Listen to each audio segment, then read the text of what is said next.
You actually took 4 in the morning. Like 5.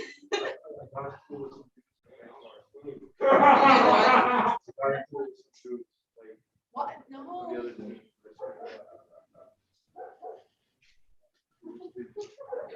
But this is one guy, he's like, it's like, okay, 3 of our teammates dropped. Okay. So it's like 7 on 3. We're getting killed all over the place. Right? And then this guy goes, yeah, losers. And then I just go, dude, it's 3 on 7. Like, you better win. You know what I mean? Like, alrighty, Jade, it's time for us to read, to introduce, okay? Okay. All right, so we're live now on YouTube. Welcome everyone here with us, and to those watching on YouTube, I'm Jesse Tovar. I'm Jade Harvey. And this is the My Place Cafe Small Business Saturday Special. My Place Cafe is located within Hens Teeth Square. It's 2057 North Robles Avenue, Pasadena, all at the corner of Los Robles and Woodbury. My Place Cafe is open every day from 7:30 a.m. to, well, actually the cafe is still open as I speak during this live stream. The cafe will close when the live stream ends. If you're watching nearby, perhaps you can come on down and get yourself a drip coffee or a latte. Jess, I hear you're now a barista there. Yep, that's true. I'm still getting the hang of it. I'm also working on not being inadvertently rude to customers. I apologize to anyone watching who was at the cafe earlier this week when I seemed on edge. Anywho, Small Business Saturday was first celebrated on this very day in 2010. Really quick here, for those that are here in person, when you watch the YouTube live stream, it will sound a lot louder than it does on my laptop. So my apologies on that. A quick note, this day is a counterpart to Black Friday and Cyber Monday, which feature major retail and major online stores, respectively. By contrast, Small Business Saturday encourages holiday shoppers to support brick and mortar businesses that are local parts of the community. Small Business Saturday is a registered trademark of American Express. Yeah, so anyone who has Amex, this day is for you. It is for you. Anyway, holiday shoppers, please support your small businesses by buying at My Place Cafe.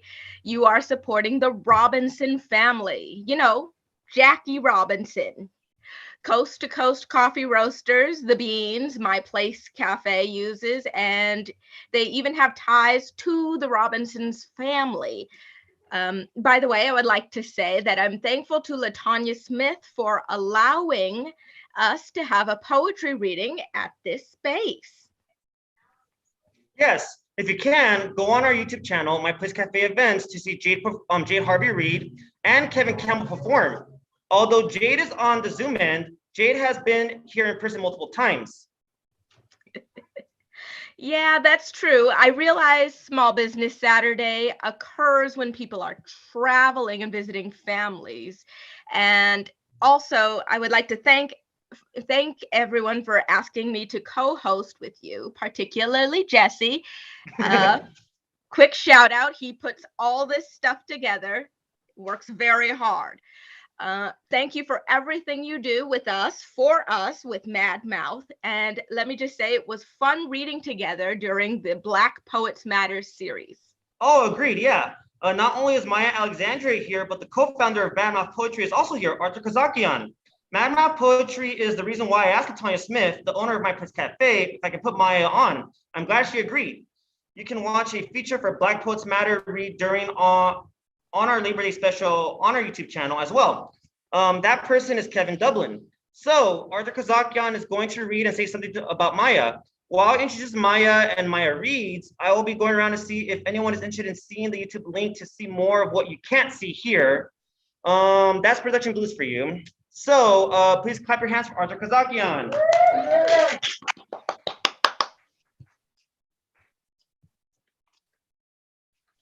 Everybody. As Terrence Hayes would say, ladies and gentlemen, ghosts and children of the state. Maya Alexandria is a biracial African-American writer, painter, poet, and filmmaker in California. She graduated from the University of California, Davis in 2020. She received her degree in English with a concentration in creative writing. She's the chief marketing officer and producer of Mad Mouth Poetry Incorporated, a poetry coalition based in California that focuses on uplifting the voices of underrepresented poets. She has been published in a variety of magazines, including the Parklander magazine and Risk Press. Maya's poetry carries a wide influence as it has been taught in the classrooms at San Mateo Community College. Maya is currently studying film at NYU while working on poetry and prose projects. She looks for ways to dismantle the patriarchy in her spare time by painting outdoors, listening to jazz with her cat, and slaying dragons via video games. Maya is a courageous poet. I have had the privilege to read some of her poems from her current manuscript. In these poems, Maya engages with the absence of a father figure. At the same time, she resists the Lacan-esque symbolic father. Her verses demonstrate vulnerability, yet pierce through the ribcage of paternity. In her poem, Dreams of My Foremothers, women who share, say that again. In her poem, Dreams of My Foremothers, published in Imposter, Maya interrogates with her past, one that speaks through a lineage of women who share similar experiences, all while knowing that the memories we choose to elucidate are the ones that impale us. She begins the poem. My foremothers spoke spells into my skin, promising me a future they could never dream to live. But it's hard to dream with a white man's breath on your neck and his hand grasping treasures his eyes should never have seen. The evidence of pain is in her syntax. We can feel the trespass crawling through us. In The Art of Daring, Carl Phillips ruminates on end rhymes when he says, closure is more comforting than self-abandon in the long run. The same can be said of Maya's work. In her rigor and discipline as an artist, a human being, and a survivor of trauma. Today, it is my great pleasure to introduce to you my dear friend and fellow poet, Maya Alexandria.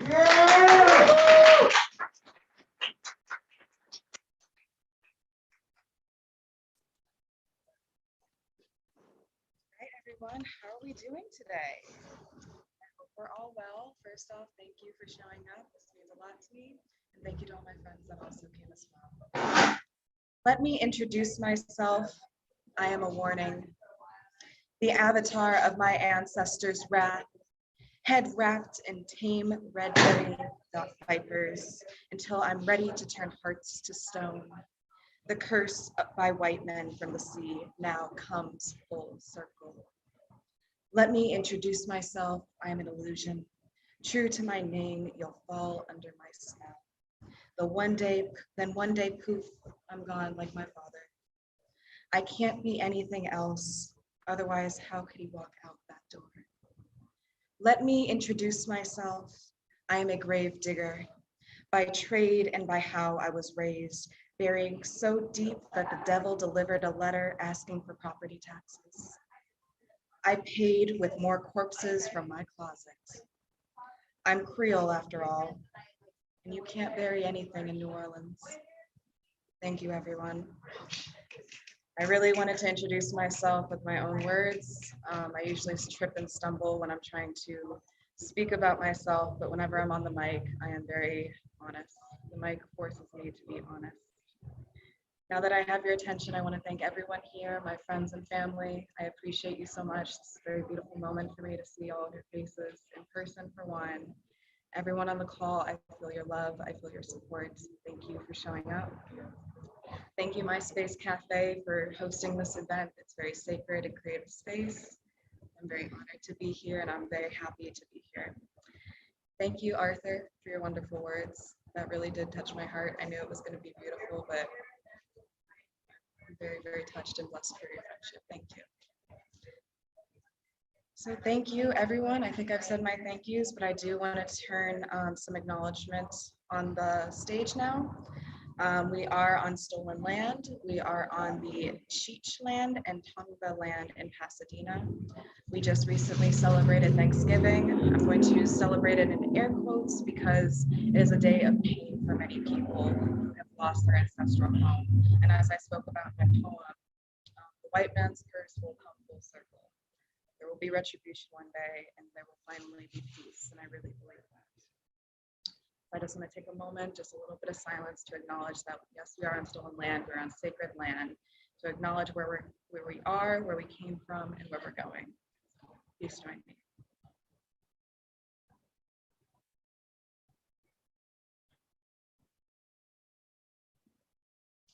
Finally, I'd like to thank my ancestors, spirit, and source for this opportunity.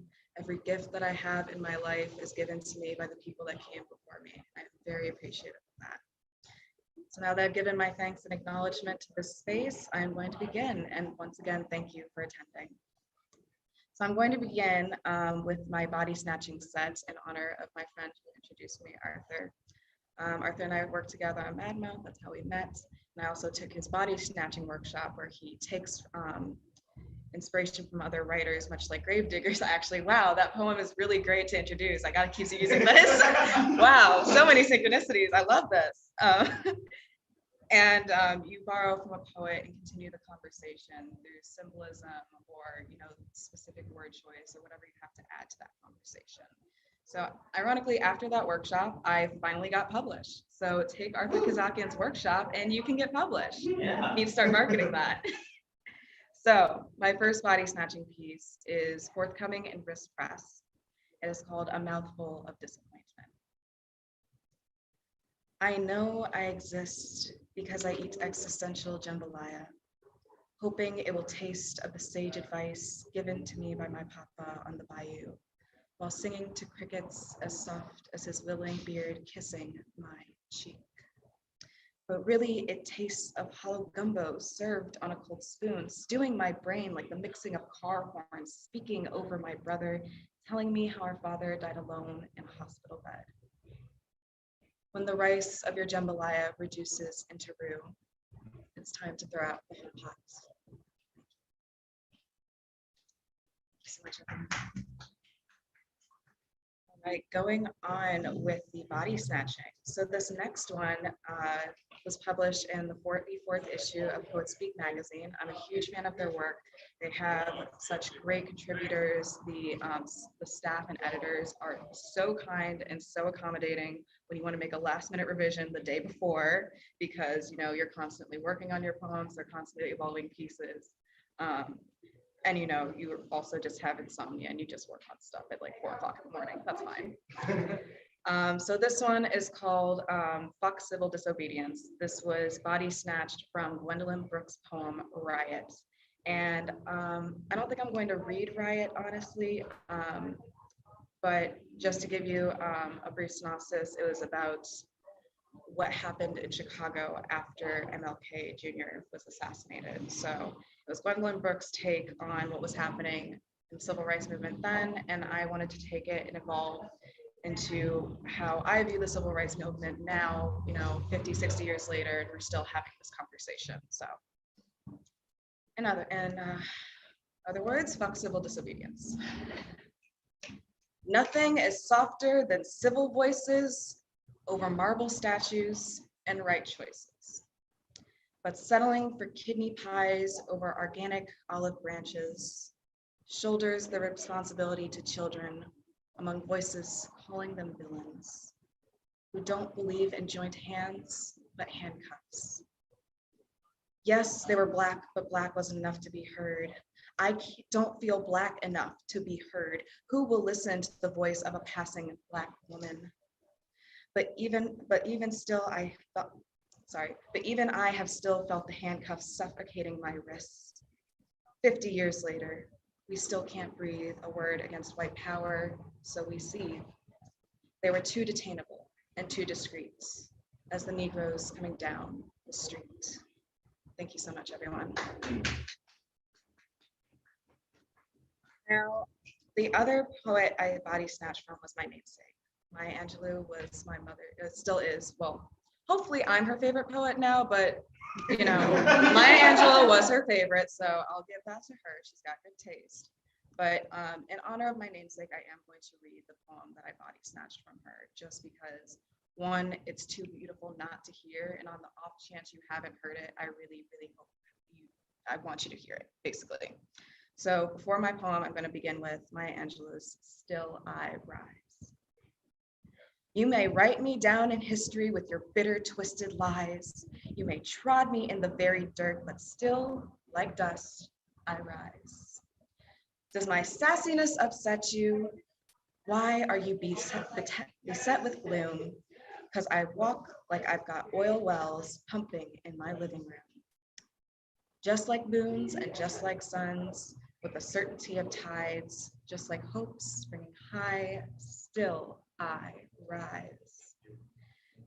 Did you want to see me broken, bowed head and lowered eyes, shoulders falling down like teardrops, weakened by my soulful cries? Does my haughtiness offend you?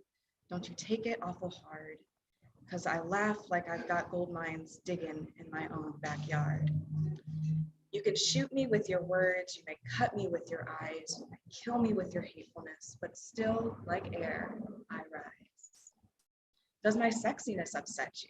Does it come as a surprise that I dance like I've got diamonds at the meeting of my thighs? Out of the huts of history's shame, I rise. Up from a past that's rooted in pain, I rise. I'm a black ocean leaping and wide, welling and swelling, I bear in the tide. Leaving behind nights of terror and fear, I rise. Into a daybreak that's wondrous and clear, I rise. Bringing the gifts that my ancestors gave, I am the dream and the hope of the slave. I rise, I rise. Thanks, Maya, you got that, girl. Love it. All righty, so now that we've had a nice refresher from Maya, I'm going to read my poem, Rise, inspired by Maya Angelou. Still I rise, not from ash like a phoenix, but from dust of Lexapro and hydroxide. Even when dethroned, hair clipped and clothes thrown, I rise like a corpse. Dead walking to the lull of life's tune, dead walking. But still I rise with daybreak because she knows how to fall with hope into the night.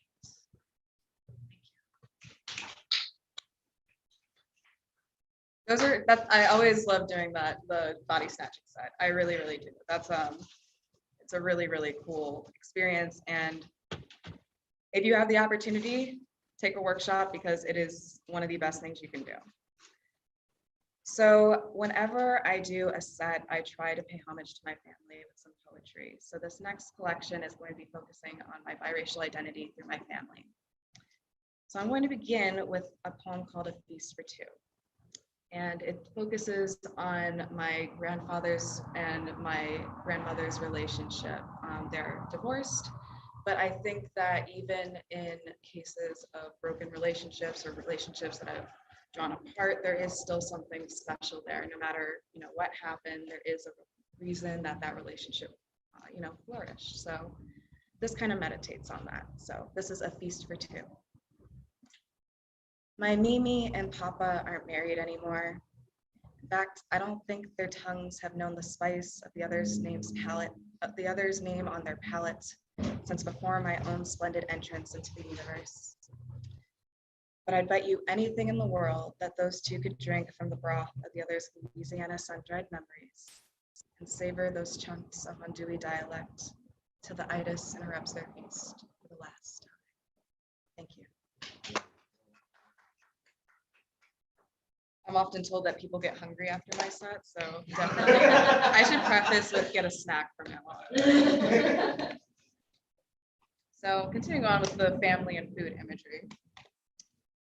We recently lost a huge matriarchal figure in our family. Her name is Leah Chase. She owned Yuki Chase restaurant in New Orleans She was my grandfather's cousin, and from what I understand, they were like inseparable. They were just the best of friends, both brilliant chefs, and her restaurant was the place of a lot of civil rights meetings during back in the day. So it's a historical landmark, if I'm remembering correctly. And the city of New Orleans grieved her passing, but you know, they lost an idol, they lost an icon, but my family lost a sister, a mother, a cousin. We lost blood. So this was written in honor of her, and what she would have wanted me to write, I think. Please tell the chef. Please tell the chef I thought her etouffee was to die for. My tongue snuggled into that creamy love, breathing in the subtle seasoning of her anguish that thickens like rue in her belly. The celery she grew with screaming songs tames her tears when she first hears her baby's outstanding onion lungs. She realizes that she can't salt and pepper him to taste. Thank you so much. So I don't know if this is so much honoring my family, but this next one is about my paternal grandmother. So my family, I am biracial, me and my brother are. We are Creole. My father's white, my mother's Black. So you have interesting dinner conversations at the very least, or, you know, there's always familial tensions everywhere you go. And sometimes the white family was a little bit more antagonistic, I'd say, to the Black side. And, you know, that did not, you know, that included my grandmother, unfortunately. She was very harsh towards my mother. And I'm remembering, well, not remembering because I was just born, but from what I understand, she fell in love with me when I was first born and told my mother that even if she was Black as an ace of spades, I still love her, which that was her sad attempt to connect with my mother. And obviously that missed the bar a little bit, but you know, I'm starting to get a little tan here and there, so you know, she's probably up there seething. But unfortunately, she passed. Circle of life, that's part of life. And we never had a conversation about my identity because one, too young to really understand that, for one. But growing up and, you know, understanding or trying to understand her, I would have liked to have this conversation with her. And I couldn't, so I wrote about it. So I'll stop talking and actually read it. This one's called People Tell Me. People tell me that my grandmother loved me so dearly, that she spent hours and hours looking for Dora and Boots with her cane. And I'm sure that there's truth for what they say. But I only remember those Rhone River eyes searching for my daddy's smile in the abyss of my gap, only to find the royal waters of my mother's Nile dreams tainted by the cardinal currents of the Mississippi.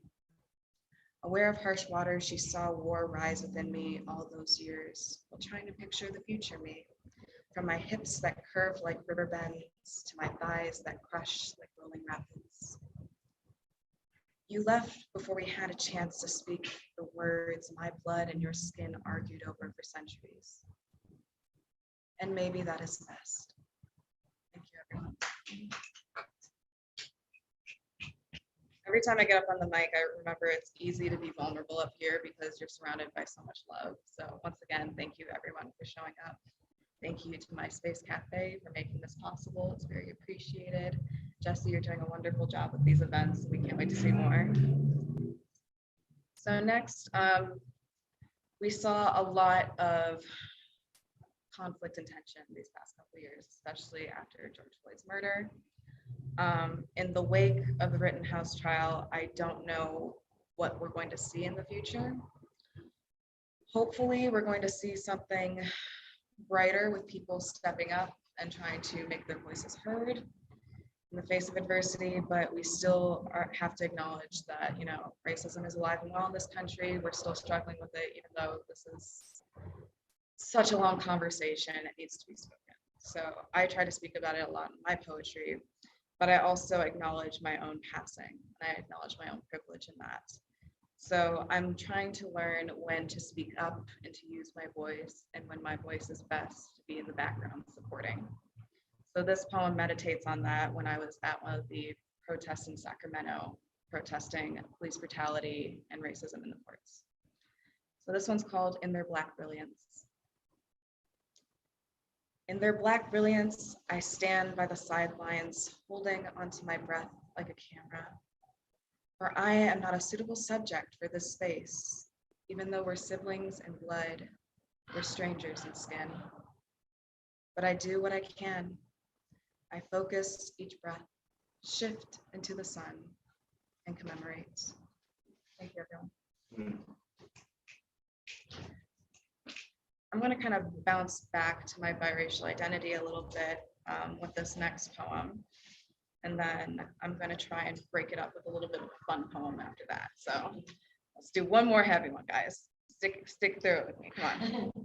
So I love research. That comes with the territory of being an English major in college. You just look up everything, and you like to understand what you're learning and just gain new knowledge. So I was looking up flowers one day because I wanted to learn more about flowers, and I came across this beautiful red flower that had like these little red fingers kind of thing, and it was called a gloriosa lily, and it's from Africa. And when I looked at that flower, it just said, "Write me." So I sat down and wrote just for this flower. This one's called Growing a Gloriosa Lily in America. An almost impossible task when you remember that I was stolen as a sapling from my garden Eden, called a weed among white clovers, and planted in sandy soil too saturated with familial screams and sorrows to grow.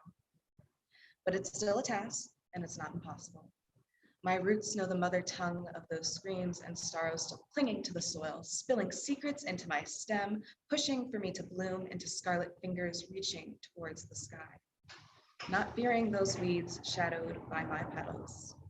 After all, I am a gloriosa lily. I can grow anywhere, even in America. All right, so going on from a sexy, cool flower, we're gonna kind of do a sexy, cool poem. So this one I wrote when I was a freshman or sophomore in college. And I still love it. So I don't really care what anyone says about it. I love it, so I'm gonna read it. And I don't know where my headspace was. We're just gonna dive on into the fig.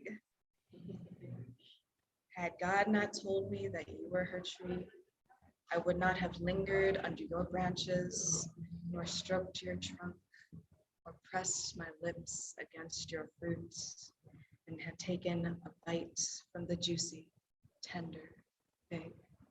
Ah, but I did, didn't I?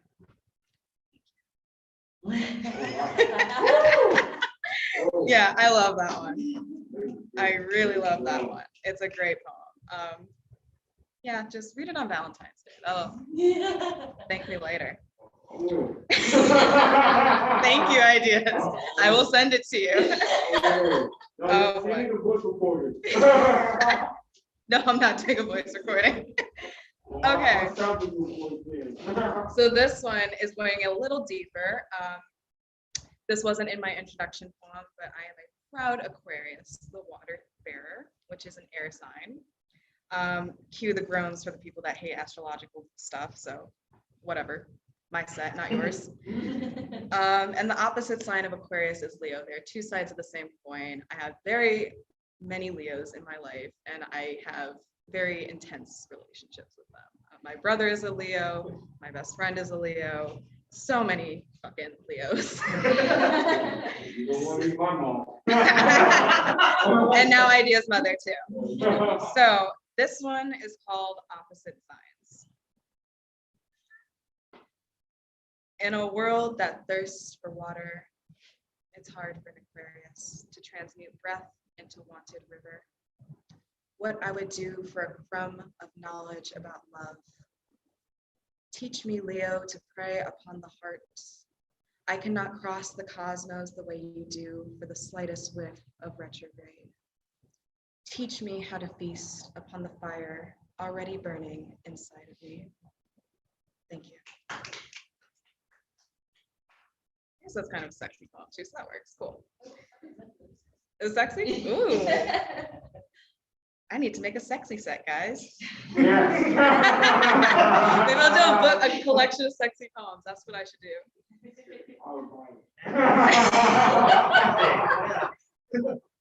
So this is kind of sexy. And before I read this poem, I want to say thank you, Arthur, for helping me with this piece, especially because I fell in love with it so much. It was a great time to write. So it's called On Timothy and My Pussy. 1 Timothy chapter 2, verse 9-10.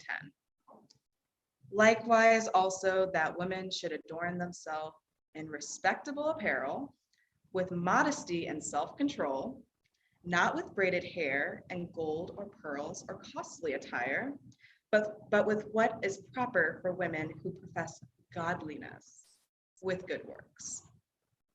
If my pussy didn't need to stand trial, be crucified and burned at the stake, then my kingdom would never come, and my will never done. Nothing against Jesus, everything against Christ. I'd laugh at Christ and spit at his feet when he tells me to turn the other cheek. Timothy wants me to have self-control, but I say, fuck Timothy. I know this game. I did my time in Catholic school.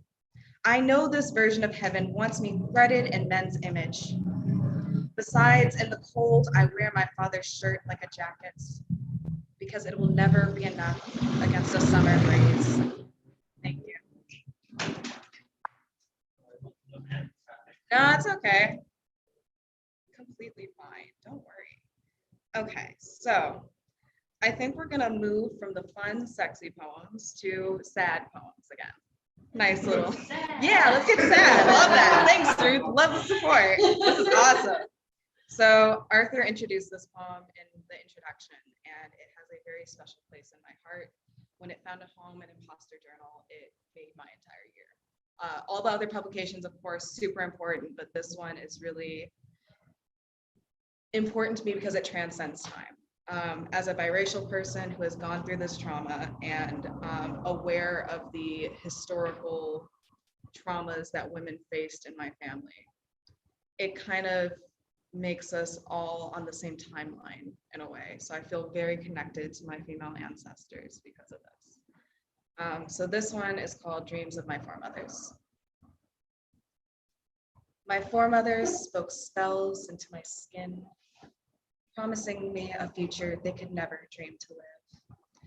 But it's hard to dream with a white man's breath on your neck and his hands grasping at treasures his eyes should never have seen. When their no's and don'ts delivered devotions to an empty throne on high, they clawed for goddesshood and ascended. Divining scripture in his back, they crafted promises of justice from ether and blood, incanting through my Creole cadence, enchanting each strand of hair with a finger, and speaking spells into my skin to strike down the blasphemy.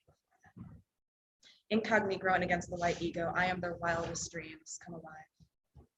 A promise to be fulfilled.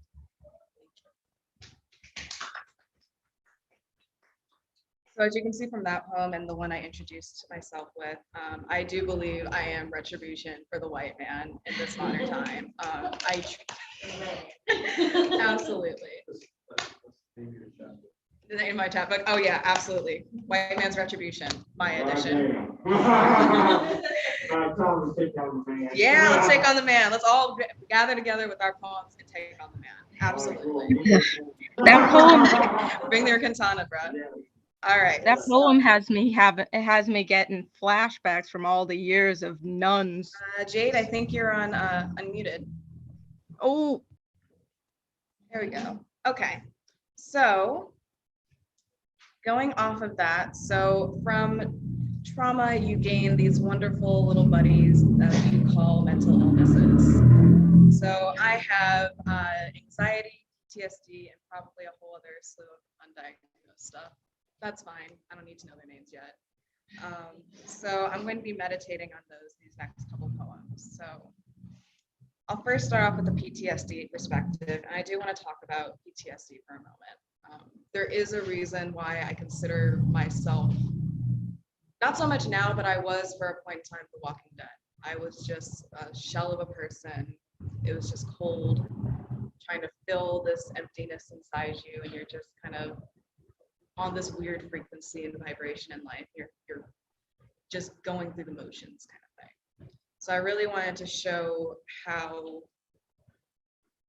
shitty it is. Honestly, it just sucks. There's like nothing else to say. It's just tough. It's hard. If you go through it, you know it's just something you learn to walk with, and you have to learn how. It's almost like a child. They have to tell to calm down every once in a while. Like, shh, it's okay. There's no monster under the bed, kind of thing. So this one's called the PTSD perspective, and it was once called On My Fourth Eye. I have a fourth eye where my mouth should be, weeping milky tears into sunlight, building a gummy shield against the rays. Yet in darkness, that eye seems to see everything, mistaking webs for ghosts, crust for collapsing structure, and pus for poison smoke. When I want to speak lullabies to her vigilance, my lips, pupil pierced and cornea controlled, can't remember the words after watching the world through my eye. Even my tongue flails against enamel bars. I'm just a prisoner in my own home. Thank you. So going off that, it's kind of going with what I just said with the PTSD perspective, with this next poem called Soldier Hearted. It's interesting how even in the wake of mental illness, a global pandemic, recession, like literally every fire you can imagine, plus the literal fires that are happening, we're still expected to get up, stand strong, push through, persevere, with like no expectation for you to like not lose your shit every once in a while. So it meditates on that, especially, being afflicted with so many little buddies kind of thing. So this one's called Soldier Hearted. It's when you trade in your blueberry uniform and dress for a funeral parade to cover bullet-binged bodies so riddled with aftershock. It's when you aspire to become the forgotten sailor cap off the coast of Okinawa, drifting further and further away to embrace tsunami tides, rather than grazing the shores where the laughter of waves slapping the cliffs engulfs cries of off-duty sailors who jump from the abuse for joy because they have memorized their rank but have forgotten their names. It's when you look at your dog tags and think about swallowing them after ingesting misguided missiles that were never meant to be launched in your throat. And your voice no longer chants cadence calls but sniffles snobs into a pillow because it's far more productive than consuming the mute moans of spectral AK-47s in your ear. Either way, your feet stand ready when night becomes day. After all, this is a labor of love. And when I say that this is a labor of love, right now it's more labor than love, but damn it, I'm still madly in love.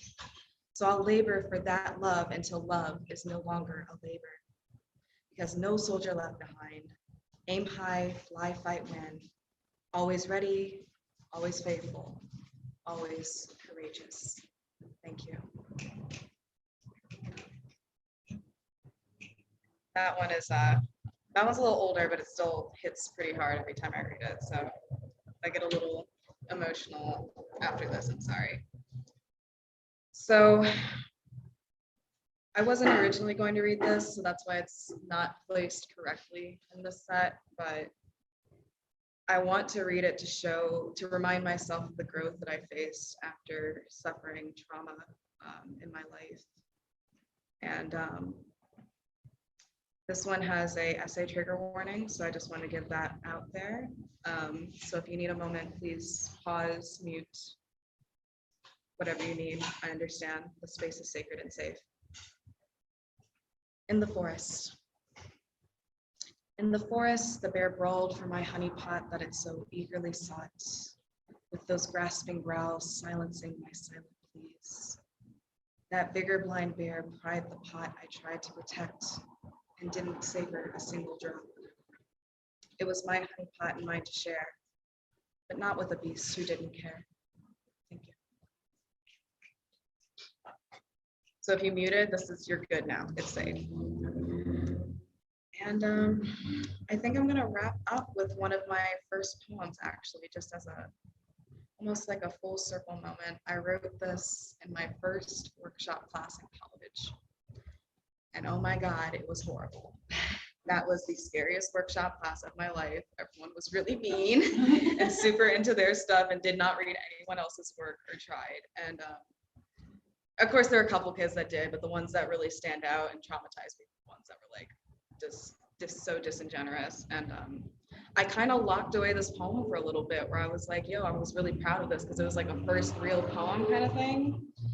But, you know, it didn't, I got a lot of I don't get it kind of thing. And Ruth, you remember this? I don't get it usually means what? You read it before class or you didn't read it. Or you didn't read it. Yeah, exactly. And then you especially knew when you got the write-ups for it later and you're like, oh, okay, I get it. So,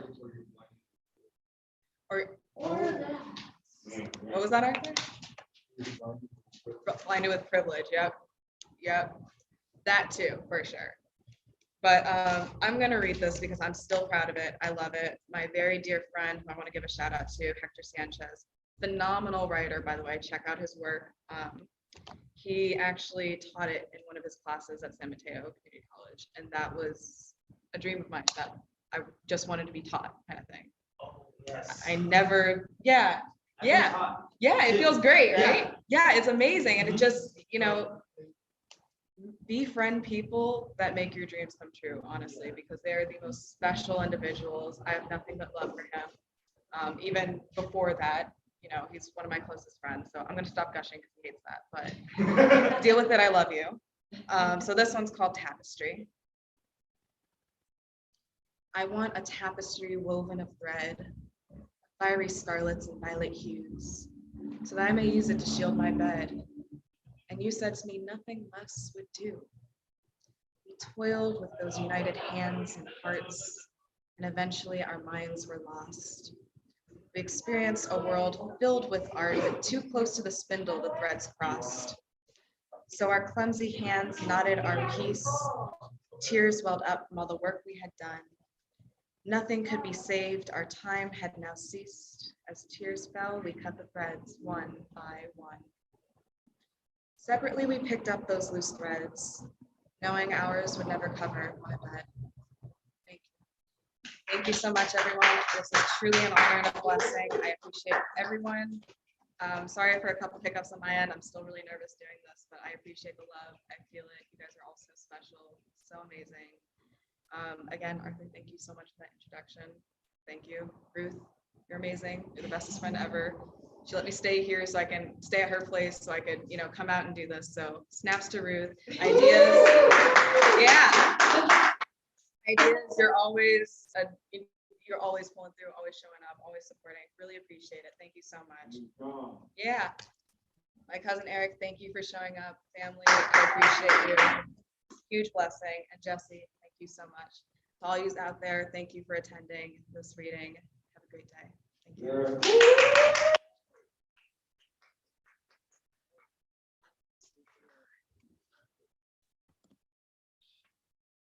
Kate, are you still there?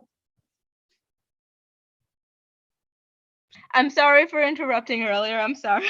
Am I Oh, here? I didn't even know. But yeah, we're gonna go ahead and close, Jay, so we can see your face, please. Sorry. It's okay. Button. Here, button. Is it working? Yeah. Oh wait, it was. Wait, let's try. Let's see. There we go. There we are. All right. Well, excellent. Just excellent, Maya. Thank you for reading. And yeah, no, like you mentioned a moment ago, it is really a great feeling when like another instructor teaches your work. I've been privileged as well. So as Christian Kidd and Angelou.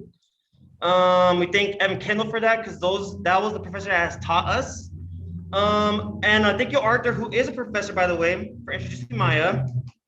So that concludes the small business Saturday special at My Place Cafe. Thank you to our audience. And for those who watch online, shout out to Madmouth. Speaking of Madmouth, Molly Fatu and Christian Kidd also read for Black Poets Matter. Both have author readings at My Place Cafe. Please watch the Juneteenth special and afternoon poetry featuring Christian Kid on our YouTube channel, My Place Cafe. Thank you, Jade. And Latanya, how about you say a quick thank you to everyone watching on YouTube? Yes. Hello, everybody. Thank you for showing up. Thank you for supporting My Place Cafe. And thank you for being a part of the poetry world. I am just so happy to be a part of you guys' world. So thank you for being with My Place Cafe. Thank you. All right, Jesse. All right, thank you, you guys. To get in touch with Maya, and thank you, Latanya, follow her at Jinja_snap on Instagram. You can also visit Maya's website at www.mayaalexandria.wordpress.com. I would like to point out just real quick that next Saturday we're having a Lego sale, which it starts at 9 a.m. and you can buy your Legos in pounds. That's so cool. And also next Saturday, My Place Cafe is participating in the Altadena Holiday Sip and Shop. The cafe will be posting more details on from their end, so keep a lookout for that. And beyond that, mark your calendars for Sunday, December the 5th. My Place Cafe will be having a holiday pop-up boutique, and that'll be taking place from 10:30 a.m. to 2:30 p.m.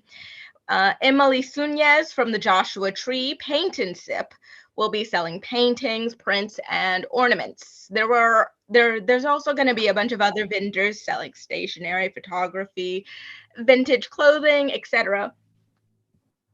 Well, I think that's all for the announcements. So for now, have a great Cyber Monday, everybody, and remember, my place is your place.